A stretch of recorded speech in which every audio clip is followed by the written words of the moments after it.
ardayga maanta muxiibadiisu marinta weeye marka minhaajka lay micnayaan mililacaa maskax fayowbaan cilmi ka maxday maalaya midha bislaadan sida mareerka muudsada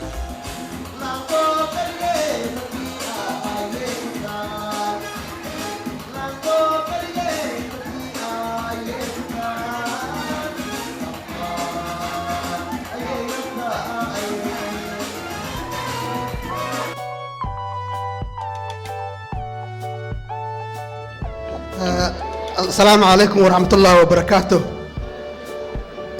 aad baad u mahadsantihiin dadweynaha ka soo qayb galay xafladan waxay isugu jireen mataqaanaa dhalinyarada maanta dartood loo joogo oo ka qalin jabiyay dugsiga sare waalidkood walaalahood odayaasha magaalada martida kale kooxda suugaanta dhammaantiin aad baa u mahadsantihiin soona dhawaada waxaan isleeyahay xafladan maanta halkan u joogno waa xaflad aad u qiimo badan oo lagu gubaabinayo dhalinyarada ka qalin jabisay dugsiga sare sanooyin hore waxaa laga yaabaa in 2-3 ay nooga qalin jabi jireen dugsiga sare laakiin maanta waa ilaahay mahadiis in intiinaan ka qalin jabisaan mataqaanaa dugsiga sare aad baan idinku hambalyeynayaa waxaan kaloo rajaynayaa kuwa idinka yar inay idinku daydaan sidaas oo kale adinkuna aad ogaataan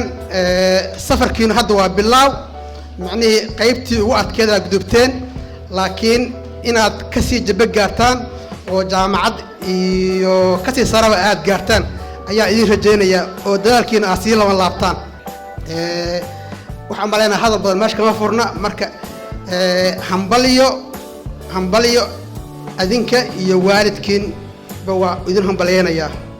assalaamu calaykum waraxmatullahi wabarakaatu assalaamu calaykum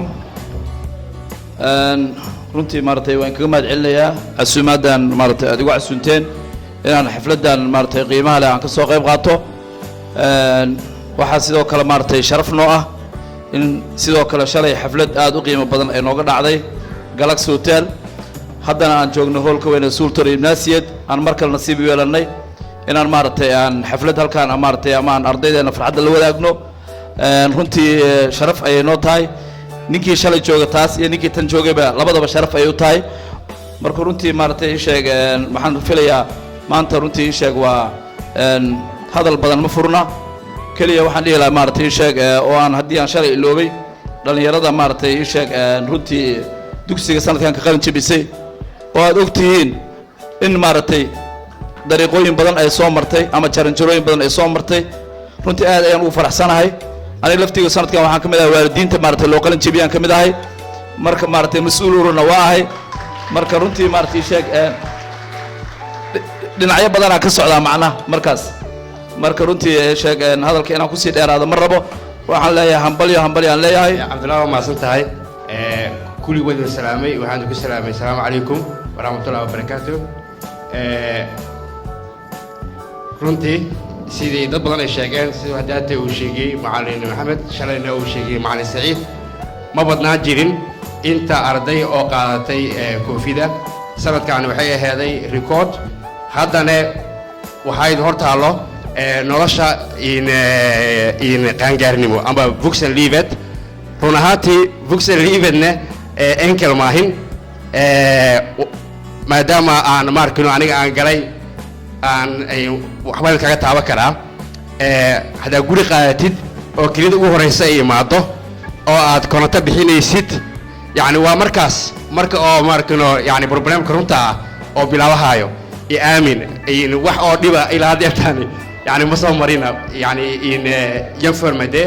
marka in waa dareemi karaa ayagana waxaa leeyahay mabruuq marka waxaan rabaa inaan hal wax ka yidhaahdo haddaatay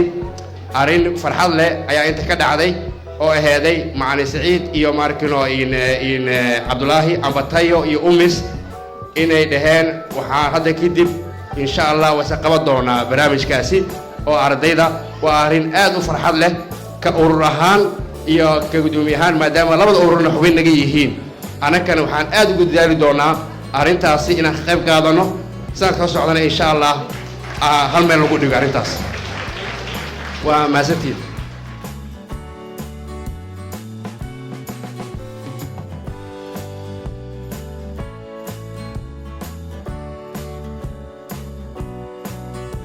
till Sverige och till er som har tagit studenten. Jag tycker ni andra ska hurra för dem, för här sitter ett gäng krigare. Riktiga kämpare. Kunskap får man inte gratis, den måste man erövra. Ett helt bord full i kämpar som har slitit ont för att få sin studentexamen.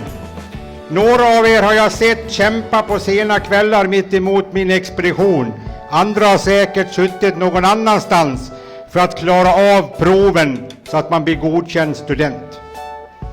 Jag vill, ni avgör givetvis själva, att ni tar den här kunskapen med er ut. Blandar det bästa av den somaliska kulturen och det ni tycker är bäst i den svenska kulturen. Så kommer vi att få ett bra land att bli ännu bättre. För ni sitter inne på en massa kunskap. Och ni är inte själva. Ni har en förening, UMIS, som jag vet kommer att hjälpa er att kunna vara med och förändra detta land. Utifrån den erfarenhet ni har och den kunskap ni har. Tack för ordet.